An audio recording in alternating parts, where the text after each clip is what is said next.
والذي أخرج المرعى فجعله غثاء أحوى سنقرئك فلا تنسى إلا ما شاء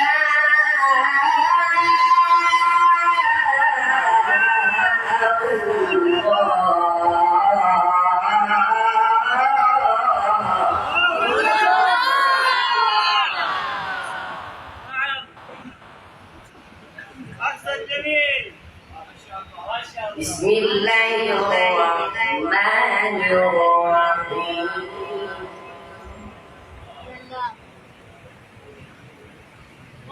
سبح اسم ربك